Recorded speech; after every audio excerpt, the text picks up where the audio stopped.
Amazing conversation with all these visionary artists. Oh, thank you, Roxy.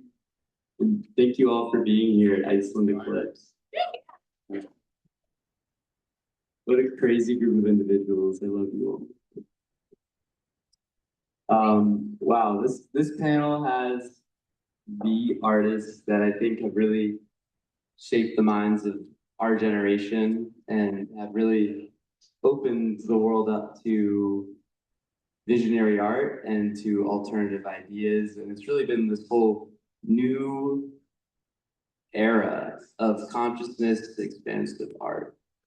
And they've helped us as individuals understand the world around us. And I am so excited to learn about their insights into what gives them inspiration, how they found their mediums, how they decided that they wanted to be artists. Because I think all of us have been artists in a side. And it's not an easy choice to decide to be an artist. So I guess to open up the conversation, I know there was an intro, but can you tell us a little bit about your art and what makes you feel inspired? Thank you very much, Elliot. You know what you said, you were kind of curious on how art, I think for me, I create art to help me understand the world around me. I think growing up, the world was really confusing. I really had some experiences that made the world just feel just incomprehensible. And the act of making art, it was a really incredible crucible for me to have control over something. And, you know, a lot of my art is like representational when I started off. So it was really, I don't really work for my imagination. So it was really drawing what I would see. And a lot of art is really just about seeing, like really being deeply with yourself and with an object or a person or a landscape. And it's always been a tool that's helped me try to I'm still trying to make sense of the world around me. I don't have any answers out there, but it's just been a tool that's helped me try to make as most sense of the world as I can with my time. Yeah, I concur in a lot of ways in the art of seeing, and that fascinated me so much. I think it was the old masters when I was in 7th grade, looking at Michelangelo and Da Vinci, and then trying to being so mesmerized by some of this work of trying to recreate it, and then trying to draw my own hand, and then looking at the mystery of life and becoming totally mystified. And so that then kept leading to then the next of well, what could I do with this? What could I do if I could paint anything? What could I say? What could I show others? And then I realized that becoming just open, like a hollow bone, becoming open to the mystery, to be guided with a prayer and an intention, something really incredible happens every time. So that keeps me connected and infinitely curious. Beautiful. If you really knew me, you would know that I have 2 bodies of work. One is painting, and I work in acrylic, oils, and watercolor. The other body of work is CoSM, our social sculpture, the joy of our life, and where we have a place to receive and serve many friends. So that is social sculpture, is art with the intention to cause transformation in the social structures. So that's, our performance conceptual mixed media art that we've been doing together for a long time.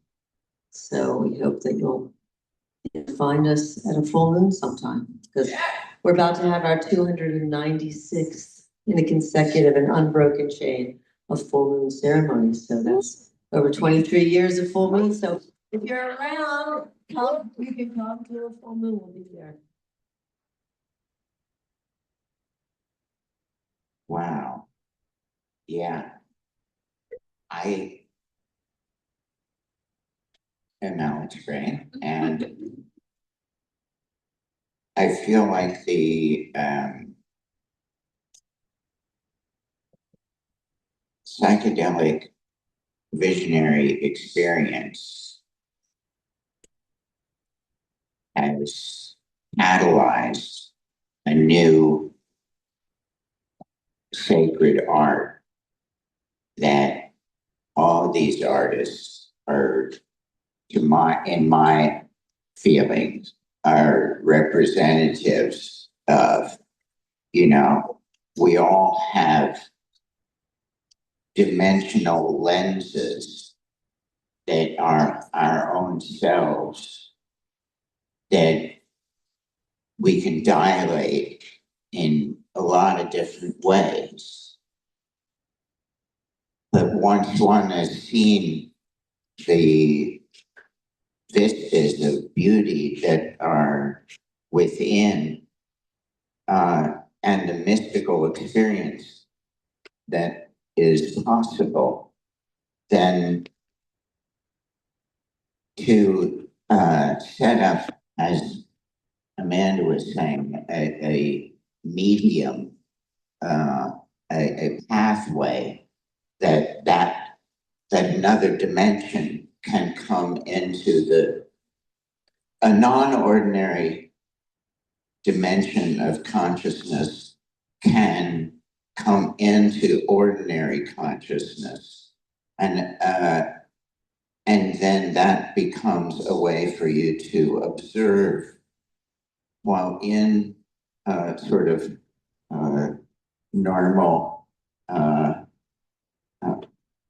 ordinary consciousness, something of non-ordinary consciousness, and remember it, and say, oh, this in a sense validates what I saw because it resembles it in some way.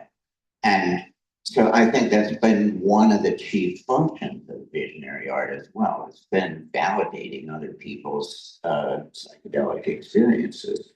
And so it's because we're inheritors of all the great civilizations who had created their own forms of art and their own kind of forms around the archetypes that we all see in the altered states. We inherit that. And so these artists have all gone all around the planet. They're practically global artists. And this is a new kind of art that's serving a worldwide kind of underground consciousness or self-knowledge of these other worlds, and is tied more to I think the greatest nation is the imagination. You know? Nice. Hello, people. The question was, what got us into art? Okay.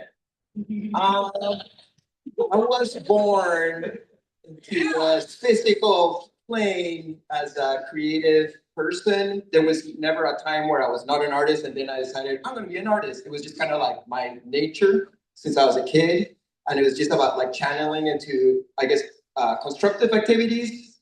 And as a kid, I was building clubhouses and doing my little books and drawing and painting, and then I guess I just kept on doing it. And I guess the question that would follow that is, what is the best art to do? Because art is a reflection of yourself, but do I want to reflect something that's corrupt or not polished enough? So then the main art piece is the art piece of yourself. And then the painting or whatever else you're doing is a reflection of that diamond that you keep on polishing. So that's kind of like my art is a reflection of where I am in that particular moment, and it keeps on growing and evolving.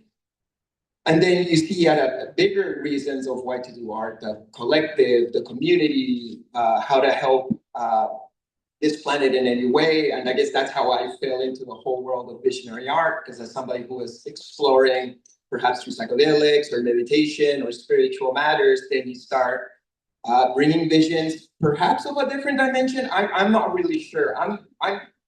I just got a lot of energy going through my body, and I'm just shooting it at things. So they're like, Chris, look that container, crush it. I'm just like, ah. And you did crush it. But I'm still working at it. I might finish it out. But I don't know, I can't really say exactly what it is. And when people see it, they're like, oh, that's Chinese. Oh, that's South American. Oh, that's this, that's that. But I'd like to believe that it's from the center of the universe. And then when we connect to the center of the universe, it just sprouts out to different cultures throughout time and space. And I'm trying to do the same. And perhaps it's egregore creatures, but I also try to turn them into portals that those creatures can come through and add positive creations into this physical plane. So, yeah, something like that. Wow. Listening to all of your answers for that question, it really makes me think about how art and being a creator and bringing things into existence is so intertwined with spirituality and with your kind of view of the world around you and the universe. So I'm a little bit curious to hear how that's related for you, and how do you channel just like your conception of what is going on in the world around us, and the answers that you find, whether that's through religion or philosophy. What is the relationship between spirituality and art for you? Thank you. A good question. I think when I think of spirituality, I think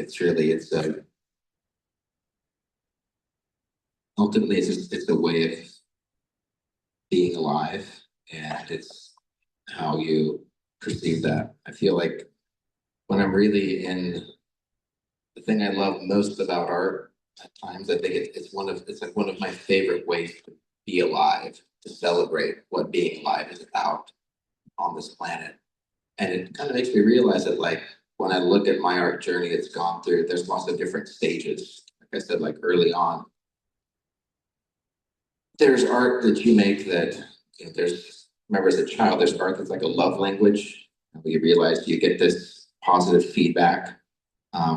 In a lot of ways, this is a way of making art. It's a really safe way to give and receive love. You can make this thing and put it out there, and you can receive love from that. It's a very safe way of loving. And I think there's a part of art, look at my journey, that a lot of art is about exploring the world around you. And there's a deeper part that represents kind of exploring yourself. There's something about the act that there's so much selfness and and solitude in it. There's a beauty in that reflection. And something that I kind of realized just hearing Alex and Chris talk too, when I think about in terms of like visionary art, like the spirituality of it. I just fell into this visionary art scene in like 2006. Before that, I worked for ILM, I worked for Nintendo. I was in a really competitive, aggressive art industry where you're competing against all your peers all the time. And I feel like up to that point, art, and even the art that I made as a child, like coming from like a background of trauma, so much of art was just about surviving. I was just trying to figure it out and make it and prove to the world and God that I was worthy of being alive. What was your trauma? What happened to you? Oh, thanks.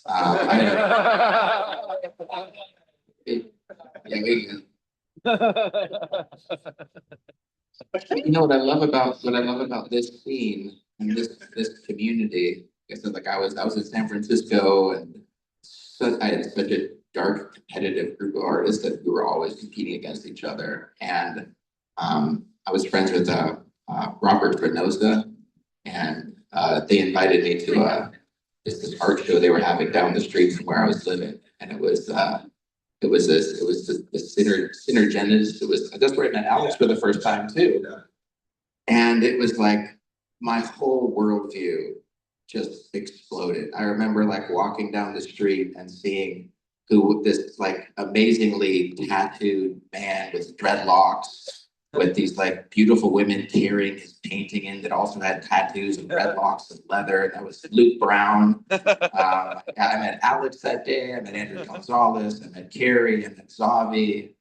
And it was just this moment where I think I realized it's like I've been using art as a form of just surviving my whole life. And I saw all these people that were using art as a way of celebrating their life, celebrating the experience of being alive and the experience of putting themselves and their soul and all their vulnerability into these pieces that were not just service to themselves, but service to everyone around us. And I think that service there's such a degree of spirituality in feeling that, knowing that you're part of something that's much bigger than yourself, and there's different facets reflecting it all, and learning and growing and loving together. Like we all love each other on this panel. We're not artists that are competing against each other. We know that there's something that's so much bigger than all of us, and we're all just trying to fill in our own little pixel from our viewpoint of that to make something bigger as we figure out this amazing mystery together. Yeah. We have the elephant, yeah. Yeah. Just like that. Wow. Yeah, so spirituality and art and what it means to me, and it's fluid in all of it. It's like this communion is the word that kept coming up for me, thinking of like, well, what are we doing? What do I experience? And it's like to describe it more and more, it feels like it's a kind of, it's a thing that I can also snap into at almost any time. And I've learned that through putting myself in awkward positions and situations, and just painting and allowing myself to be guided and feeling like, oh, I can't fuck up, actually. You know, that's such an amazing thing to watch in others that like have like so much hesitation because they think you're gonna mess up. That's one of the things that, you know, getting together and making art, I've noticed is like it's a magical thing that happens. And so one thing that I love tuning in, tapping in, going on my own journey, but doing that with others is something that's unique to this community as well. And doing that also in these environments where we're like immersed. It's all information, formation, right? And so it's like that channeling and being a part of that is like, I think we can feel it. Not just me, I think like many of us, and I feel that when we drop in. So art jams, we're doing a art church. These two have been hosting art church. We're gonna have an art church tomorrow. Come to art church. It's our favorite activity. It's the best. It's like art jamming, playing music. They both curate a set, always for we do. We'll have special music and silence. And we drop it and we make art together. To me, I feel like it's literally that, like me church. Well, you're passing it over to me to talk about our spiritual path. Well, it is an experiment, art church. It's an experiment in art as a spiritual path. We thought, you know, what would make, because we really believe that creativity, you know, is where spirituality really hits people. You know, when we're in our reverie making music, or when we're deep in thought with our art. And for me, I don't know whether I want to take over it, but I just want to say that about our church, that it was did you have something else you wanted to talk about? I'm ready. Oh, are you? Go. Okay, well, I'll take it on. Yeah, because I was going to say, you know, like after, you know, walking through this material world, you know, and as an artist, tripping, sober, tripping, you know, then I had an encounter that changed me or made me realize my divinity and my contact with divinity. And it was something that you couldn't unknow. You could not really unknow that. And so I started making my art about that. It turned me into a person who was making art about myself, which is very self-exploring and all, to a person who was making art about my spiritual experience. And on the way, I was making art a spiritual practice. I was making art every day. Alex and I both, we've shared a studio for 51 years, and we do this part of every day and as much as we can because it's our favorite thing, and that is sit down, shut up, and make art, with music on, and sometimes with, with other things, but we really love to just go deep. And for me, it is a spiritual practice, and I like to do it at least 3 or 4 hours every day. And I just, go very deep, painting squares is for me, a practice. So anyway, art is a spiritual practice and art is my life. And of course, we, 1985 made a commitment to found we didn't know we were founding a church, but it was basically that turned into that. So we live a spiritual life. We have a community that we live with, that everybody is employed there, but they all love what's going on, and we make it a home for people to receive others, and have friends there. So that's what CoSM is. Thank you.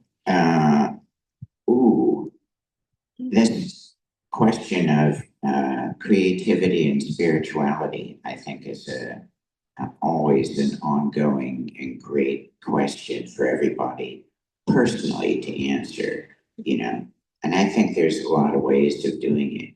I like writing an artist's prayer sometime, like if you ever feel like that's like something you're personally connecting then with creator, I mean, the whole thing is religion is set up around the creator, right?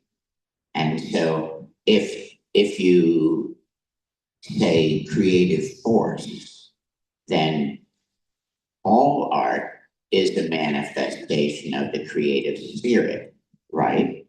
We all understand that. Now, I think one of the interesting things is that throughout all the sacred traditions, that we see all over the globe, that every one of them used art to express themselves. They may not have all agreed about their belief structures or the way that they held reality, but they all used art to share that understanding. And so art has always been the ambassador of spirit, and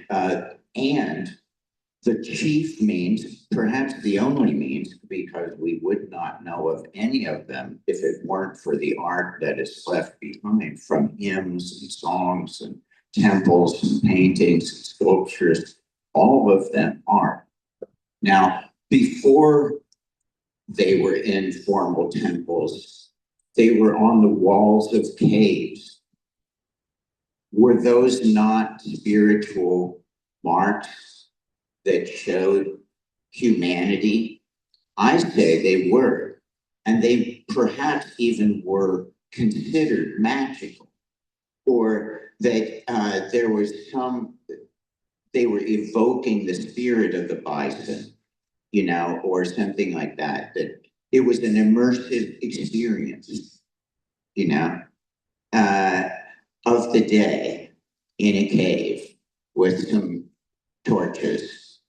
And so evidently humanity has been making art for tens of thousands of years.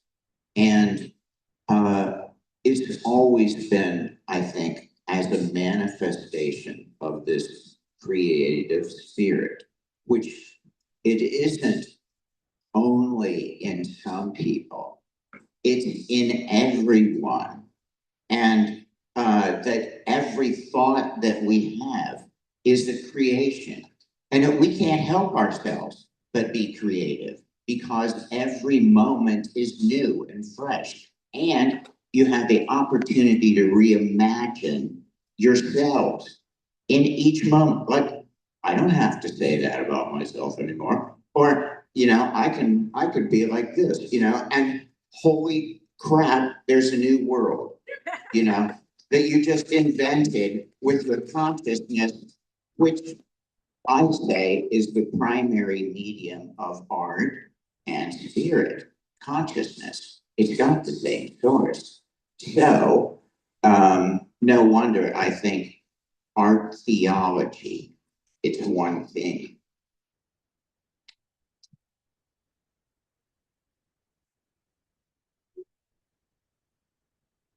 Before I give my answer, I just want to say that this is a fourth visionary artist panel at an Eclipse Festival I've been part of with the same group of people.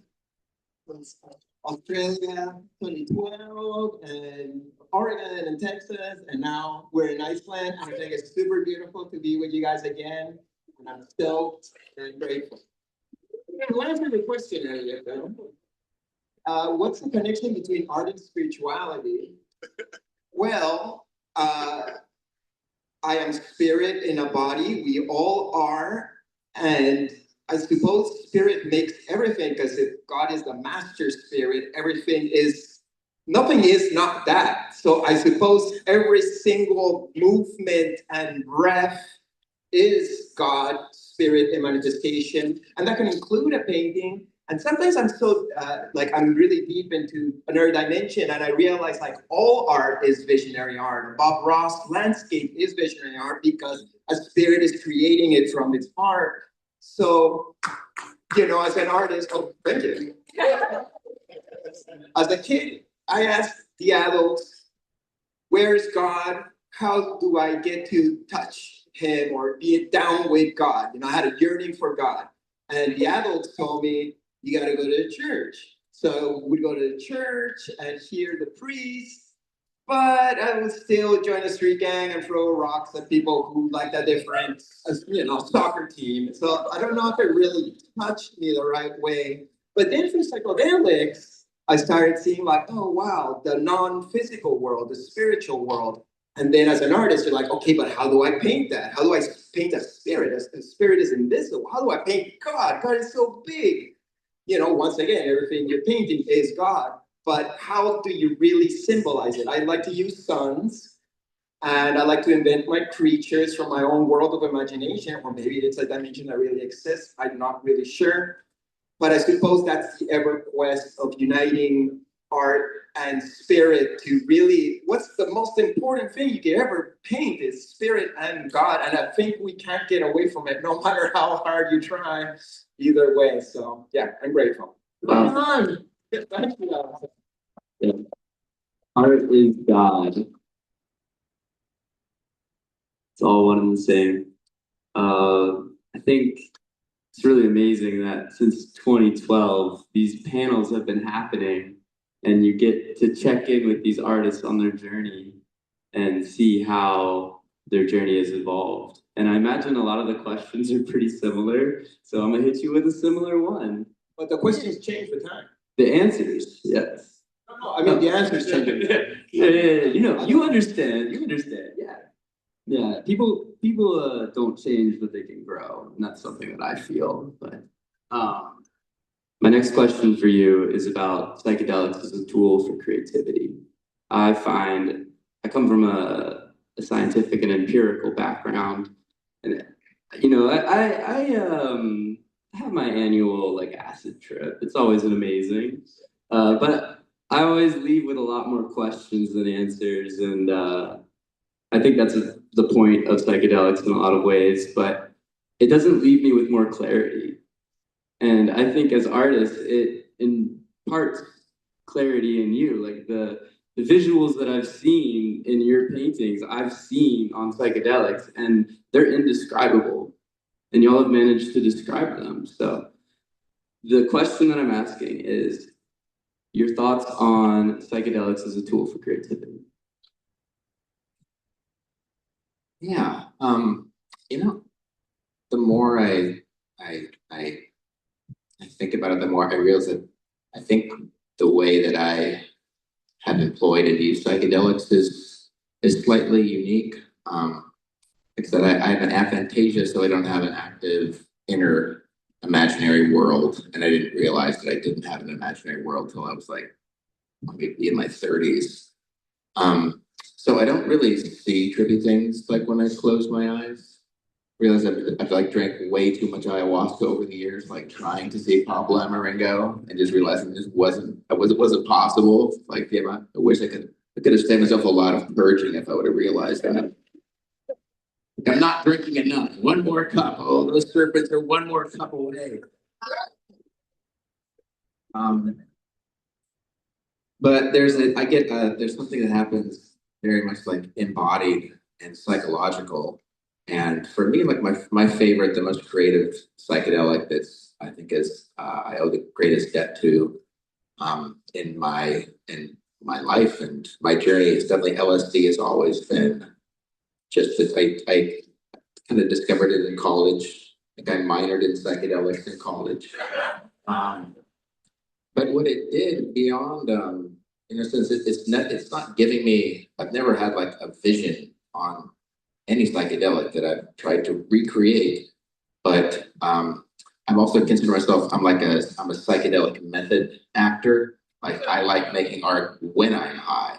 And I know some artists can get really high and see something amazing, and then they go back and paint it. I'm one for one. It's really there's an embodiment that happens, and because it isn't necessarily like a visual thing, there's a feedback loop that happens. Like I remember the first doing a lot of acid.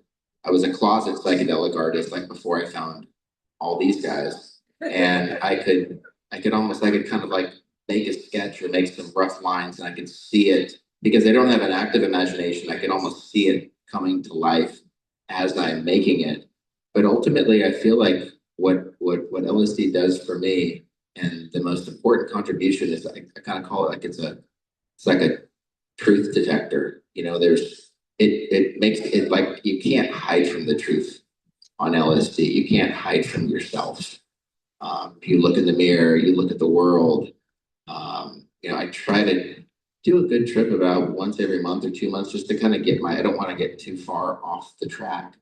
And it's embodying that kind of truth, just the internal experience I'm having that makes me, it makes me so grateful to be alive. And it's scary too. Every time, like a lot of times I'll set myself up like I have a weekend and I'm going to drop acid at 8 o'clock and 8 o'clock comes. I'm like, it's going to be 10 o'clock.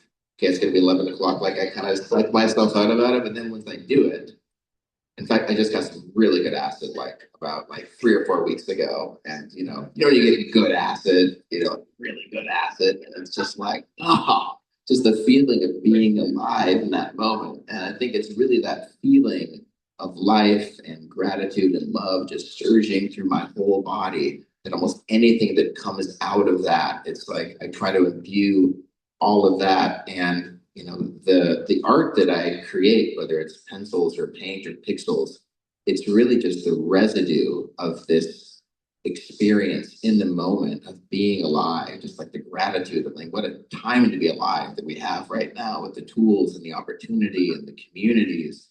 And it's really acid really helps tune my frequency into just the living moment of now. I'm not thinking about last week or tomorrow or what's happening. It's the most alive I can feel. And from that most alive perspective and point, I feel it gives me the opportunity to, go into myself and hopefully sometimes find some deep aspect of myself that's true. And as unique as that is, I find that if I can be vulnerable and honest with myself and I can capture that, I think those are the pieces that connect most with other people. That's when it becomes a service to do, when you guys were talking about art and spirituality, I had a conversation with Jonathan Singer was going through some art stuff a little while ago, and I was talking to him, and he's like, Andrew, as an artist, you owe a debt to God. I was just it's kind of dark, but in a way, I think we do. Like, we're so privileged and we're so lucky to be here. I think now, all of us at this point, like, there is, I don't necessarily call it a debt, or a responsibility, but there's just an incredible opportunity to use the platforms we have, the audience and the reach that we have, and just this life. And yeah, psychedelics make me more aware and more grateful of just a profound experience of being alive. And I think trying to capture that and crystallize it into an image is where I find the best benefits and how I use psychedelics.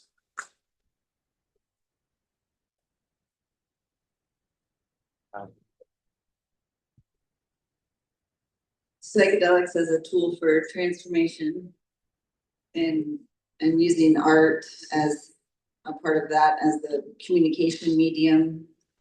I had studied for about 10 years classical painting and working with this mystical artist and artists around him, Ernst Fuchs and his son Michael Fuchs in Austria, and Robert Venosa was a part of that. I had studied with Fuchs. That's how I eventually met Andrew in the early 2000s.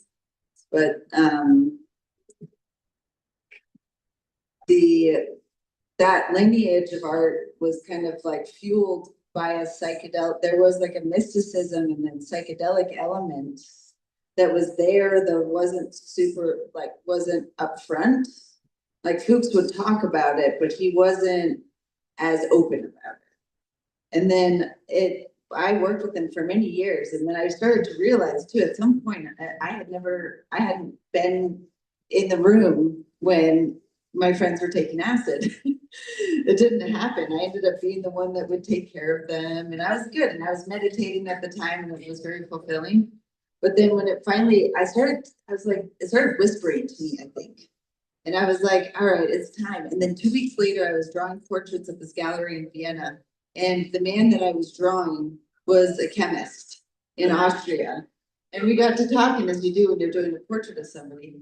And he was like, and he just kept offering kind of like more information and invited me. And I was like, yes. And had this incredibly beautiful, like, facilitated experience where I got to go with these legends in this like Carlos Castaneda garden with a llama and like the sparkly stars and a tree that like I could see the glowing life within the tree. And then I was just like, I saw this as a kid. I remember seeing when I was a kid, like, color around people. I remember having a lot of experiences that I had suppressed. So it helped wake something up in me that then, like, I already had the skill of the painting, and then I would watch Fuchs paint, and he would load up a brush and just go, and then he'd just go into a trance of like watching, and he wouldn't know what he was doing either, but it would take you there. I mean, there's a kind of transmission I feel like I received that once I took, it was LSD for the first time, it took me there, and I was like, okay, and I just got it in a weird way. It just like set in, and then it set me on this whole adventure where I went to Burning Man for the first time. Robert Venosa, Martina Hoffman, Andrew were the only 3 people I knew there. And then I met you guys like the year after, I think, for 2 years after. And then it was like, oh, there's a lot of people out here that are seeing similar things, everybody from a different angle. And the way that, and then the transformative part really is then the community, the psychedelic community, and like the collaboration and like bringing it into like life, so it's like this weaving that is guiding us and connecting us, and it's very, very curious. And so I feel like a lot of times when I'm painting, like, what happens, I don't see it ahead of time, but what happens is an experience that is like I'm just revealing almost. And then when people see it later, sometimes they'll be like, I feel like I'm tripping, or like, this reminds me of something that I saw when I was tripping. And I was like, well, I feel like that's the experience I'm having sometimes when I'm painting. So I think it's like, you know, we can drop in there. Even just through the act of creativity and just, yeah, making music. I feel like a part of the band when I'm listening to music and some of the incredible music happening here. Like Reggie Watts yesterday here, like that performance just blew me away. I'm excited for tonight, East Forest. Right? That was last night. I know Sorry. he was over there, but he's doing the film here. That is now pushed to tomorrow. But Okay. it's happening. East Forest Music for Mushrooms is gonna be amazing in here tomorrow night. Painting with music and dropping into that, it's a psychedelic experience. It's transformative.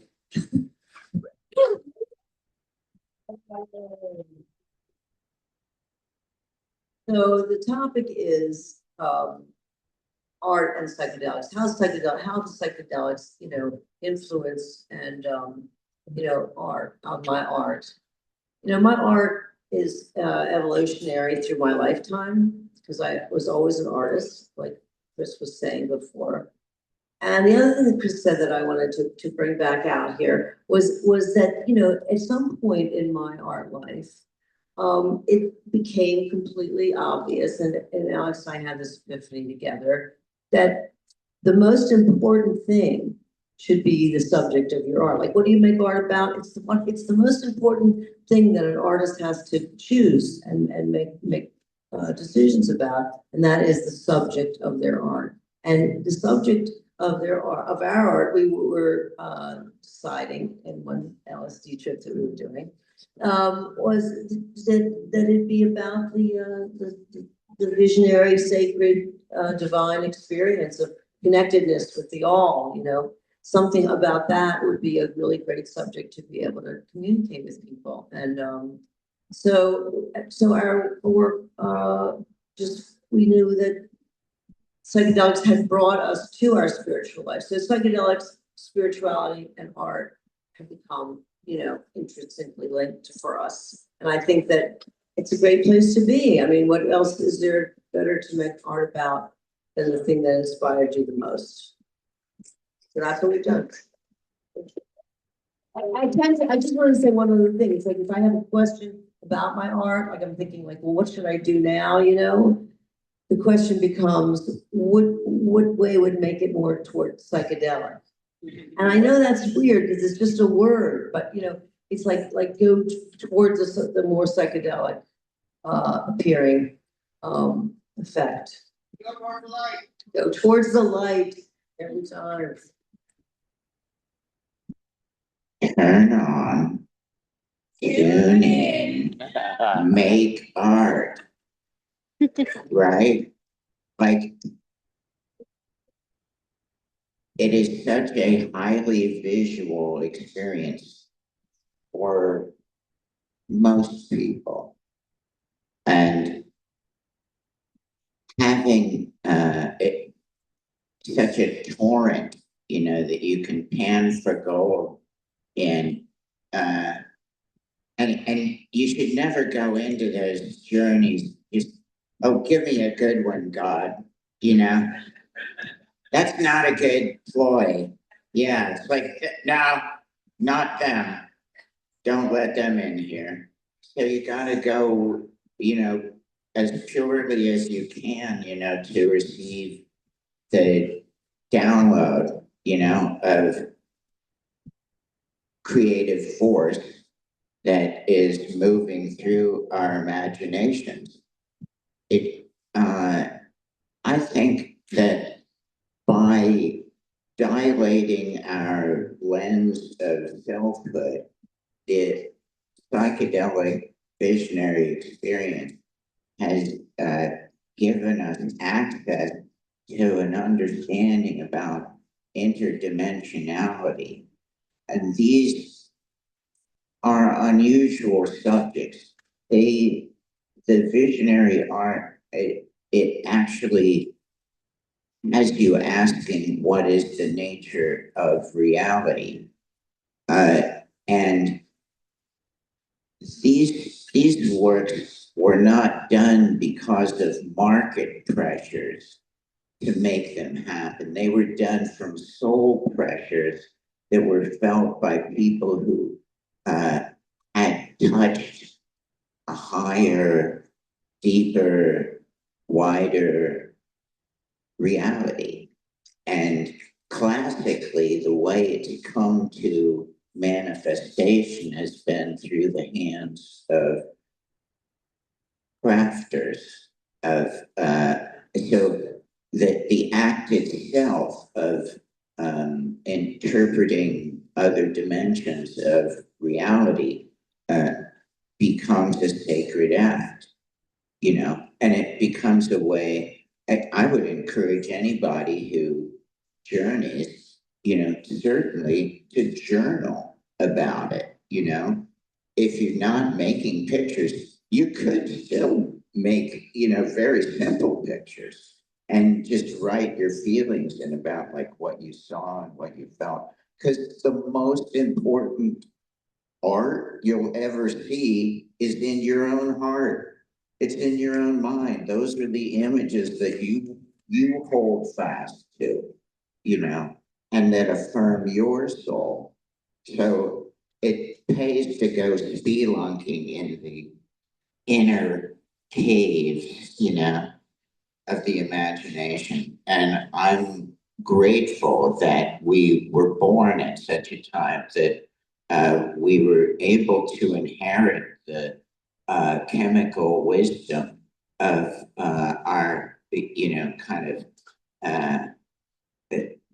you know, the chemists that have changed our lives and our minds, but have made the subject of our art open to these questions.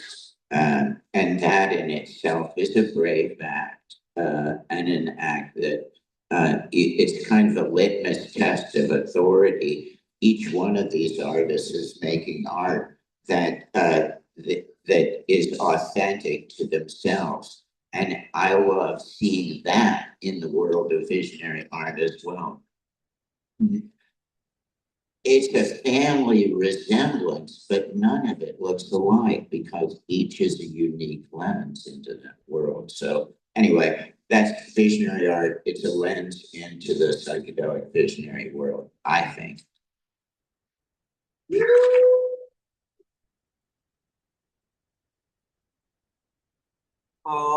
So the connection between psychedelics and my art entails me getting a little bit into my journey with psychedelics, but I want to keep it super short. But I just want to say that when I started doing mushrooms or San Pedro, I was not a shanty hippie. I was a punk. I was a metalhead, and I would get high on mushrooms and beer and just rock out at a concert. And that was, you know, how I was using psychedelics.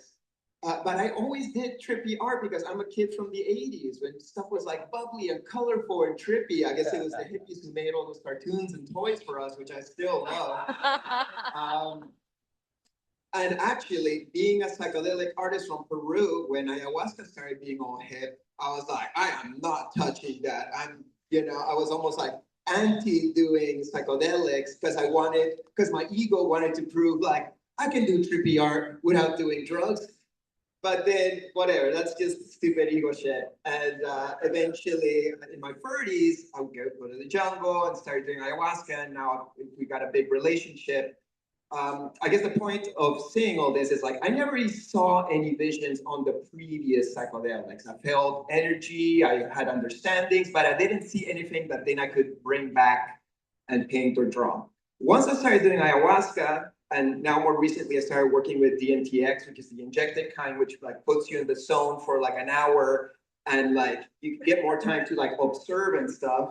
Once I start getting to this, it's the same place for me, like both medicines take me to the same place. And I can't do art that resembles that place. And I once I get there, I'm like, oh yeah, this place, how are you not painting this place? And then when I come out, I'm like, what was it? Like, I always forget. It's terrible. It's like, I'm like kicking myself every time. So I'm like, okay, well, might as well just do my own art. But when it comes to making art that's spiritual and trippy or whatever, God made man in its reflection. So we can pretend we're gods in the physical, and then I just want to make my own characters in my own world and my own whatevers. And I think that has value itself, cultural creating. I think we're all doing it in our own way. And culture builds upon culture, and we're doing it together. But I suppose my point is I can't paint what I see on psychedelics, so I might as well just allow the spirit channel through me. And somehow a lot of people tell me that what they see in their journeys resembles what I paint. You want to say something, Allyson? Oh, cool. Thank you. I love when we do these panels. The first time we did a panel together, you came up to me and you're like, Chris Dyer, you're hilarious, man. Alex, let's get a picture with Chris Dyer. And I'm all like, oh my God, like this is crazy. And forever we're friends now. Honored if I ever encouraged you right at the right moment, because I love all of you. I've been on panels with all of you, and it's just it's an incredible honor, to be around these incredible practically geniuses. Every one of them. Wow. Everybody give it up for these amazing artists.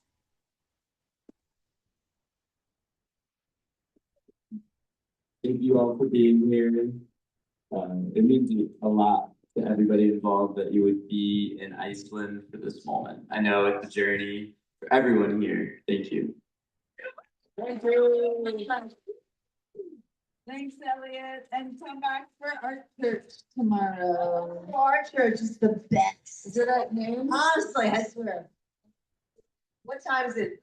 John, what time is it? I don't want to say the wrong time. What time is our church tomorrow? 12:30. Get a little brunch and come to be on our church. Just come Awesome. work with us. Amazing. Another round of applause for these incredible humans. Thank you, Elliot, for doing an amazing job asking incredible questions. And thank you all for showing up. We have coming up next Gio Israel, who is going to be sharing about seekers. And so I really want to encourage y'all to know that you are in exactly the right place at the right moment.